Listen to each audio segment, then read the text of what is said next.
Howdy!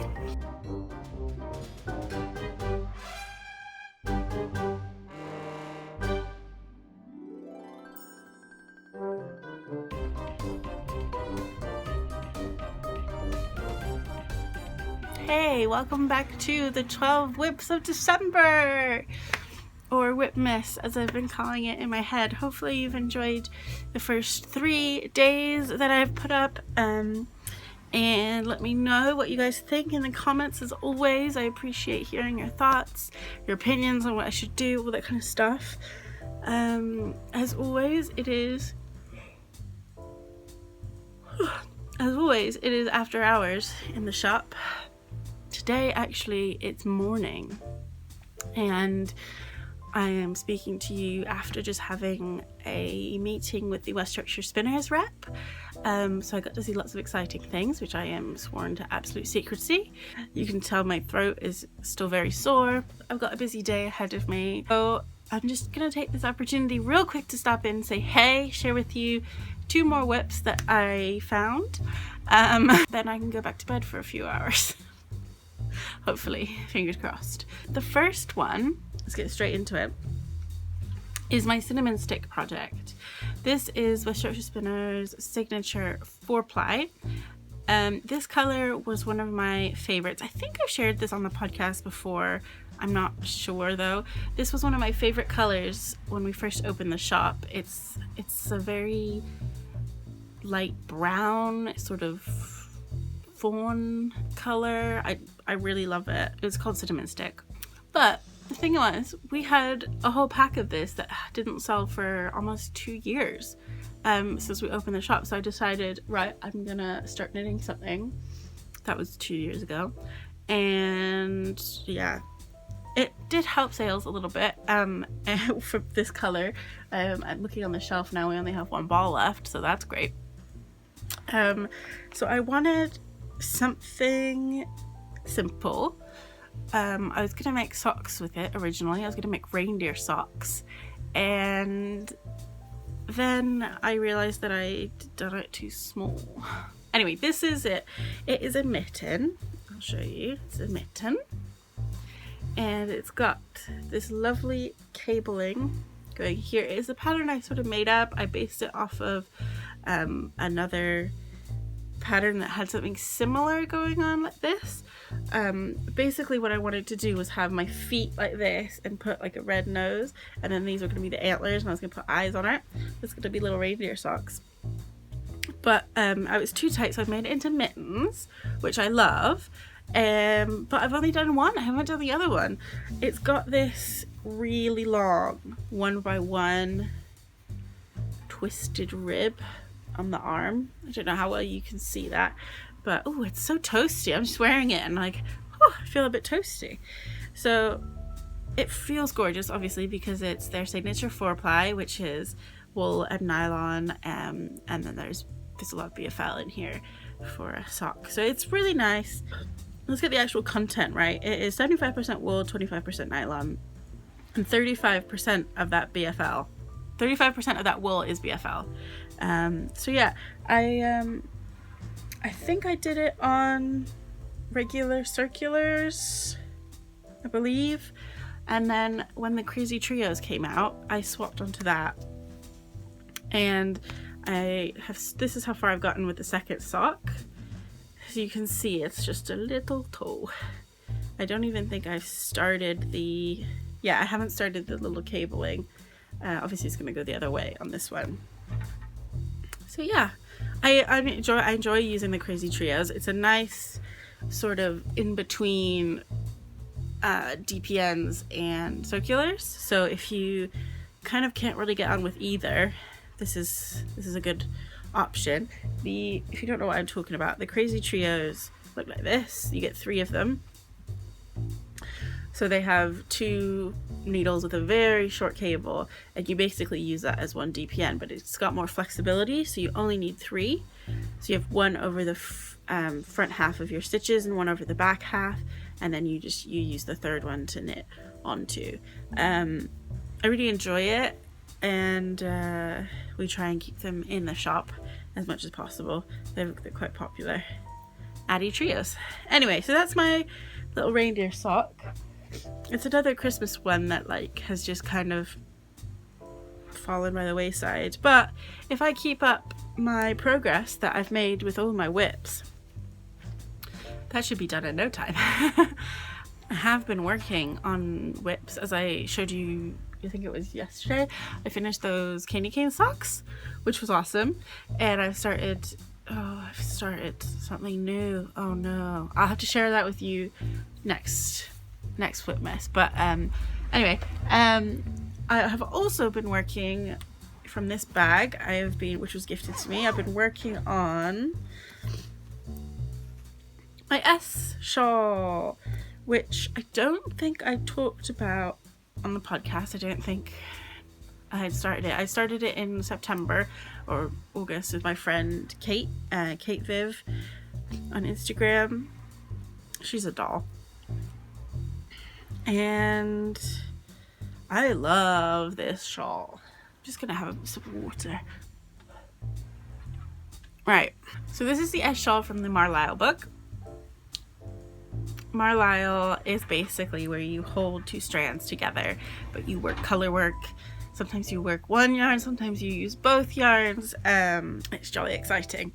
So this is the steek area here. So this yellow stitch here is where I will actually be cutting up, and then all of this turns into tassel and it actually becomes a flat shawl. So as you can see, my main color here is this dark black here, which is the West Yorkshire Spinners Illustrious, which is alpaca and wool. It's so lovely. This is in a natural color as well. And then the contrasting color, so that's in double knit, and then the contrasting color, which is the 4-ply, is changing every section. So when I swap over these little lines here, when I swap over, so they're sort of jagged, I'm also swapping the contrasting color, which you can see better on the back. So you can see the contrasting color here was like a light speckle, and then here it is the solid butterscotch color. I am super excited to carry on with this. It's my floats, sorry, when I swapped, like staggering the rib, are not great. I'm not super happy with how they look. They just look a bit messy. I don't really know if you can see that, but they're a bit messy. I'm not really happy with it. But I'm gonna just continue on. I've lost some stitches while I've been talking to you. Let me just grab those. And so I'm not super happy with that swap over, but I think the more I do, the better my tension and everything will become. So I'm hoping that that will sort itself out. I'm not 100% sure, but I am really loving how beautiful this shaping is. I don't know how well that's coming out, but the way that they just disappear into that little diagonal line. Oh, it makes my heart so happy. Anyway, the back looks a bit funky where the steek is. There you go. I love it. It's the kind of project that I need to be able to see what I'm doing. I can't do it in the cinema or anything like that, or the car when it's dark, because of the back and forth and the 1 yarn, 2 yarns type of thing. But it's mindless enough that I don't have to concentrate very hard. So when I'm having a bit of a bad day and I just want to relax in the evening or during D&D, this is a really wonderful project to work on. And I've got it in this bag, which is a little bigger than I usually like to sort of take out with me, but I do have a lot of yarn in here. I mean, I have this, which is only going to be the stripe for one thing, so I could probably make that into a mini to reduce the size of this project bag. But oh look, I have a pencil in here from Chepstow Castle. That's where I went for my birthday. I actually filmed a vlog that day, so maybe you'll see that. I was thinking what I'd really like to do is take you back with me through my archives, and you guys can hang out with past Kim as she does bits and bobs. I have been filming and documenting stuff pretty much my whole life. But I know that I've been vlogging sort of since 2014, and sort of about the time I opened the shop. So there's a couple of years of Decembers that I've got like bits and pieces. I'd really like to share that with you guys, and it just gives you a little peek into sort of the crazy life of a shop owner, and my knitting projects and what I get up to, and my friends in Bristol and all those lovely things. If you've never been to Bristol, by the way, it's a beautiful city. It's got a lot going on for it. I love it when people come and visit and I can play tour guide because I get to see things I've maybe never seen before. And it's got, I always think different cities have different vibes to them, and Bristol has a very friendly, very sustainable kind of hipster vibe to it. Obviously it has a huge range of cultural diversity. We have super posh people, we have very poor people, we have everybody in between. So it is kind of a melting pot, as most cities tend to be. But the special vibe that Bristol has, I've never been able to find anywhere else. It's so lovely. And yeah, if you've never been to Bristol, I suggest coming and hanging out. Yeah, I should put together a little like my favorite spots in Bristol or something post one of these days. I should definitely do that, because we are about 20 minutes drive outside of the city centre. So you can hop on a bus in the centre and get to us in about 20 to 40 minutes, depending on traffic and the time of day and whether the buses are on time and all that kind of stuff. But I mean, it takes me 20 minutes to get into town. I do that like 3 times a week usually. Although, I mean, I say that, but a lot of the times I get picked up by friends and family when I don't feel great and I don't feel up to taking the bus. But that's just me being a very ill person.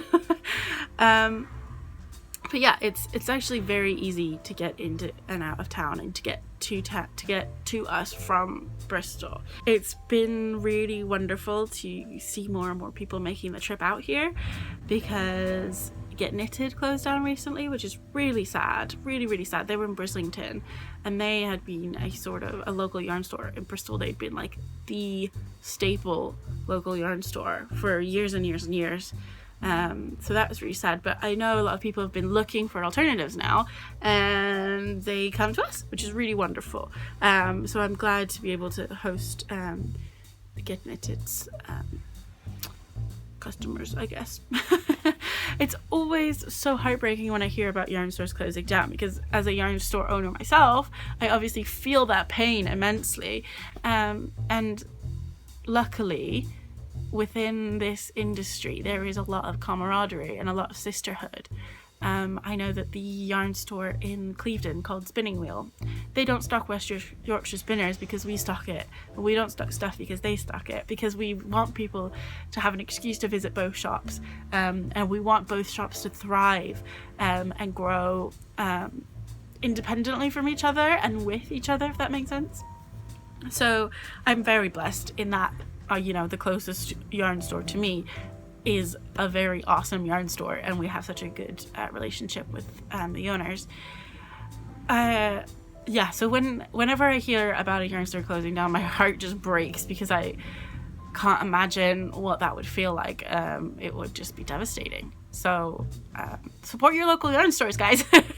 Go out there. If when you need something, try with them first. I know it could be a pain in the butt, but it honestly makes a world of difference. I know, like, a sweater quantity here and a sock yarn there and a gift once a year for someone, and a pair of socks, and every little purchase that you make with a yarn store, a local yarn store, is going to mean so much more than it ever could to a big box. And it's those little purchases that make all the difference. Anyway, I am rambling. Obviously a subject that is very close to my heart. Something which you will hear me wax poetic, is that the right? About a lot. And thank you everyone for who supports us. Just watching these videos helps support us to know that the content that we put out is something that you're interested in. It makes a huge difference. So like, hit the like button, put your notifications on if you want to hear when we upload a new Instagram stories or a new grid post or a new video. Comment if you've got anything to say. I genuinely love talking to everyone. And yeah, thank you so much. And what do you think I should do about those reindeer mittens? I should finish them, or should I just put this one in the shop as it is, as like a sample? Like, hey, look, cinnamon stick, beautiful. I don't know, but it's coming to that point of the year where we need gloves because it's so cold. I don't know if anyone else plays Pokemon Go, but the shop is a Pokestop, so I've been getting into it a lot more, and I've been needing gloves outside because it's so cold. I found some little, this is so off topic, I found some like conductive thread that I can maybe sew onto some of my mittens so that I can use my touch screen phone with my mittens on. So I'm gonna try that. That will be an experiment. Not that I need any more whips, you guys. Oh gosh. Anyway, thank you so much for listening to me prattle on. I hope you guys are having a wonderful day. I hope you're having a fabulous Vlogmas. Who are you watching? Who's doing Vlogmas this year? Let me know in the comments below. My favorites to check out are Inside Number 23, Vine. Obviously Inside Number 26 has just had a baby, so I don't think she'll be doing Vlogmas. Vine. We've got Yarn to Table podcast, Nordic Stitches, Brooklyn Knit Folk. Let me know if there's anyone that I've missed. Oh, Little Drops of Wonderful. So if anybody, I don't know who's doing Vlogmas at this point. This is still before December when I'm filming this. So let me know in the comments below who I should be watching.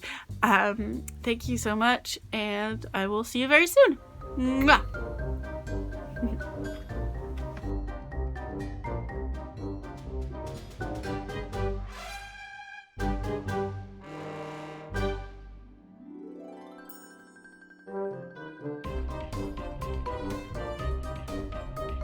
Seriously, what is wrong with my throat?